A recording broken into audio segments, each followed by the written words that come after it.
Now, the dirt brush man,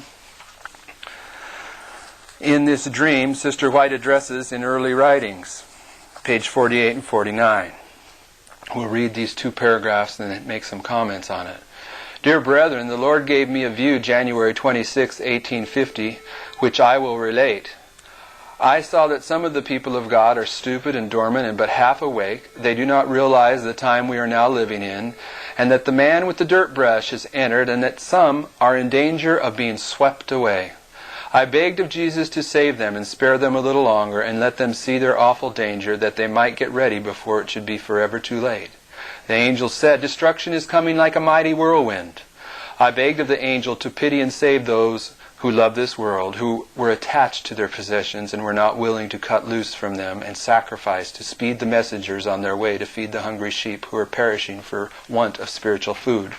As I viewed poor souls dying for want of the present truth, and some who professed to believe the truth were letting them die by withholding the necessary means to carry forward the work of God, the sight was too painful, and I begged of the angel to remove it from me. I saw that when the cause of God called for some of their property, like the young man who came to Jesus, Matthew 19:16-22, they went away sorrowful. And that soon the overflowing scourge would pass over and sweep their possessions all away, and then it would be too late to sacrifice earthly goods and lay up treasures in heaven. Now, what I want us to see here is that Sister White is speaking about the dirt brush man, and that he is a direct reference to William Miller's dream. The dirt brush man comes into William Miller's dream and he cleans up the room, he cleans up the church, he sweeps out the false coins, false jewels, which symbolize the false-hearted believers that are in the room, that are in the church. And he also sweeps out the dirt and the shavings and the sand, which is the false doctrine that is in the church.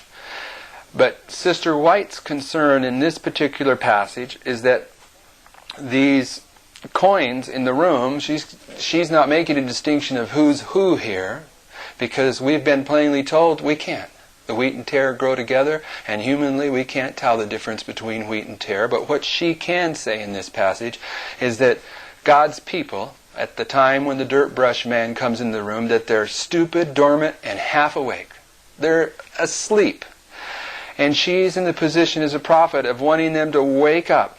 And the reason they need to wake up is because the angel said destruction is coming like a whirlwind. And in the next paragraph, that destruction is described as the overflowing scourge. And we're going to discuss the overflowing scourge in the next couple presentations more in depth. But brothers and sisters, very simply, the overflowing scourge is the scourge, the punishment that will overflow the world as a flood overflows the land.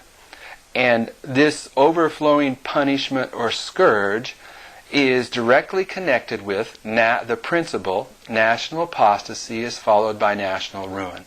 When the United States passes the Sunday law that fulfills Revelation 13:11, immediately national disaster will follow, even though there will be increasing catastrophes prior to that Sunday law. When the Sunday law arrives in the United States, the floodgates will be opened, and then we are told that every country on the globe will follow the example of the United States, and they will be confronted with this same principle. National apostasy is followed by national ruin. So this ruin, this destruction, like a whirlwind, is going to progress from the United States and sweep in the whole world. In this sense, it's overflowing, it's spreading, it's moving like a flood, and it's a scourge, it's a punishment, it's a destruction.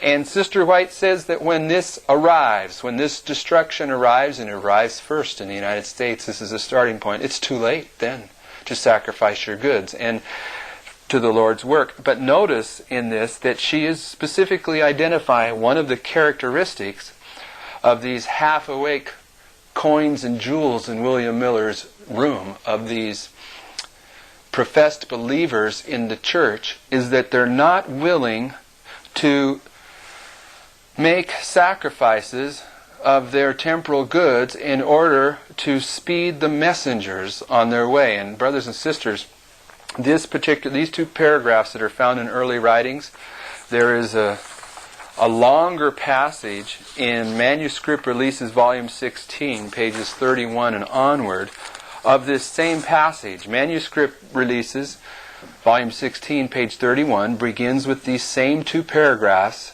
out of early writings, but then it continues on, and we're going to continue on in this reading, only going to Manuscript Releases. And what I'm hoping you're seeing here is that in early writings, one of the things we read is, as I viewed poor souls dying for the want of present truth. This is part of the message of William Miller's dream. This is part of what James White emphasized in analyzing William Miller's dream, is that there is a present truth message. And James White correctly identified that present truth message as the third angel's message. The things that are connected with the third angel's message are the casket, the embodiment of truth that will be the catalyst in the dirt brush man sweeping clean William Miller's room. It will be the message, it will be the event that purifies God's people, that purifies God's church, that brings us into the unity of faith. And Sister White in this passage in early writing is saying the tragedy of those that are sleeping, evidently the false and spurious coins in William Miller's room, the tragedy of them is that they're not willing to lay all on the altar of the Lord to promulgate this message further. And in Manuscript Releases, Volume 16, she carries this theme even further. After opening with the same two paragraphs from early writings, it continues on and it says this: I then saw the glorious Redeemer, beautiful and lovely, that he left the realms of glory and came to this dark and lonely world to give his precious life and die, the just for the unjust. He bore the cruel mocking and scourging, and wore the plaited crown of thorns, and sweat great drops of blood, while the burden of sins of the whole world were upon him. The angel asked, What for? I saw it was for us, for our sins he bore all this, that by his precious blood he might redeem us unto God.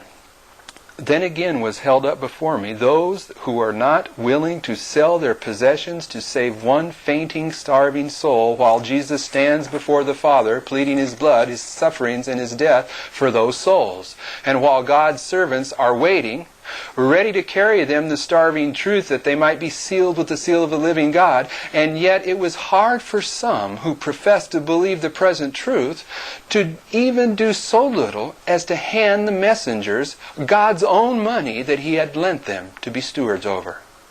Then the suffering Jesus, his sacrifice, and love so deep as to give his life for them, was again held up before me, and then the lives of those who professed to be his followers, who had this world's good and counted it so great a thing to help on the cause of salvation.